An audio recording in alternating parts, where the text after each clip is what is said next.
My name is Xavier Blake, and I'm the Executive Director of One Columbia for Arts and Culture, and we are the designated local arts agency for the city of Columbia. This space is one that kind of came about as a big collaborative project. So the city, when I first joined One Columbia, one of the concerns that artists had was lack of space to work. And so we tried to figure out how can we solve that problem. So I talked with Mayor Rickenmann, and he said there was a space available that hadn't been used in a while at the garage on Taylor Street. And so we came and looked at it, and we thought it would be a great opportunity to be able to reuse this space and turn it into these artist studios. So what we've been able to do was house 3 artists in here. We had an open call. Artists applied to be located here. We had a panel of judges, graded applications, and then we chose 3 people to be here for a year. So what that means is they're here rent-free. We allow them to use the space as much as they want to use the space, and it gives artists a space to kind of create and think and just do their thing.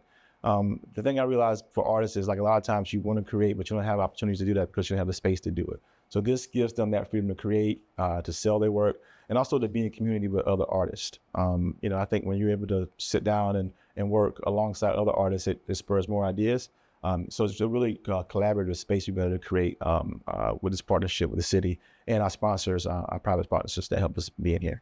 Having conversations with Xavier, the director of One Columbia, one of the things we talked about is that more affordable artist space needed to really have artists have places that they could work and be creative. And so the idea was, as we had this empty space in our parking deck, could we open that space out that's no longer used as an office and put artists in there at no cost so that they're kind of integrated into our community downtown, and we continue to keep that cultural component within our downtown, not just retail and restaurants. Hi, I'm Victoria Rickards, and I'm a local abstract painter here in Columbia, South Carolina.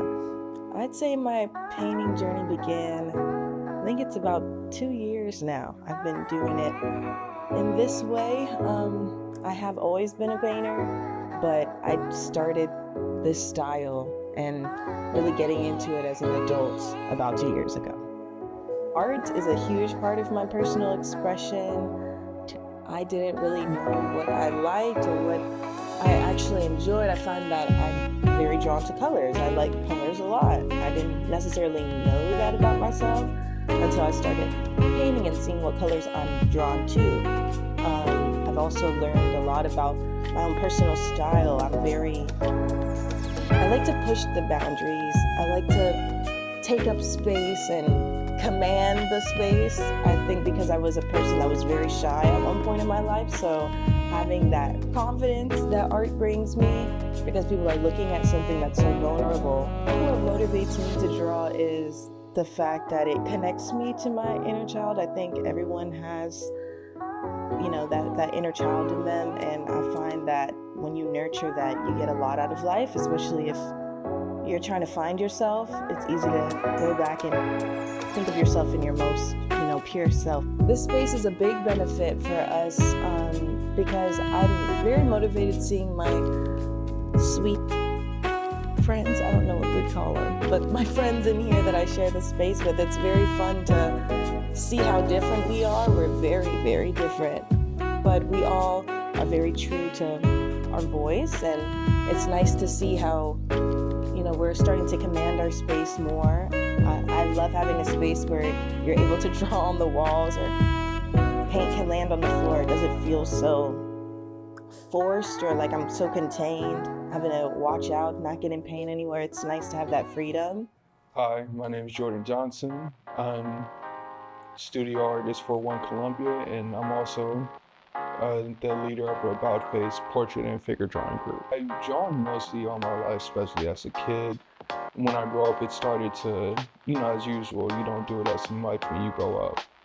After, I believe, high school, once I got to high school, I started taking it more seriously, took some online courses, and found a mentor later on. Drawing and painting, it allows me to gain a sense of discipline while also expressing myself.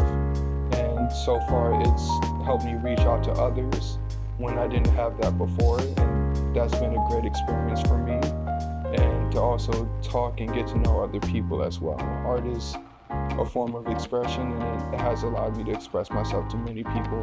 This studio space allows me to run figure drawing and portrait drawing classes here, which I've done twice in the past already, which I hope to continue to do here. This also is a good space for me to do shows and to not only help spread my art, but the art from the other people in my group. My name is Yeshaya Drayton. My artist name is Yusri. I've been doing art all my life for the most part. I consider myself a storyteller. So I grew up watching like cartoons and like anime, but one of the things I always seen a lack of was Black characters in these spaces, in these different cartoons and animes and stuff like that. So that's what is my main motivating driving factor, is to try to get more Black characters into these like fantasy world. One, the big motivation is actually seeing whatever it is that I'm making become out in a tangible world. That's a big motivation. When I first got into the space, I originally wanted it to be something about trying to figure out my artistic voice and all that, because I've been doing commission work for so long, but I don't think I really need to figure out my artistic voice. It's just a matter of going back to what I was working on before. So this right here is all a part of a story that I've been working on called Our Sun is a Star. Something that I want to be put out there. It's like my first real like story that I'm actually putting out there to the world and stuff. I like to come here at night. I like to come here 9 o'clock or something like that. And what's nice about it is, even though I have a little space at home where I can do things, but I'm still at home. So when things happen at the house, I still need to go and do that. But when I'm in this space, it's like I'm engulfed in whatever it is that I'm working on. Ideally, we hope this can be a model of how we can reuse spaces that aren't being used. Sometimes businesses go out of business, or there are businesses that are available, and those businesses come down, sometimes sit empty. And we believe if you can put art in those buildings, you can really reinvigorate those buildings, and turn those buildings into vibrant art centers. And so, I hope we can replicate this throughout the city, maybe. That's our goal. This is our pilot project, and it's really been working very well. I've been really happy with the work our artists are doing here, and how appreciative they are to have this space to be able to create their work. So our goal is to hopefully see if this works out, find new spaces, find new sponsors, and be able to provide more spaces for artists to be able to work and create and live in Columbia. One of the things I think is important to know about this project is it's the perfect example of what happens when you have really good collaboration.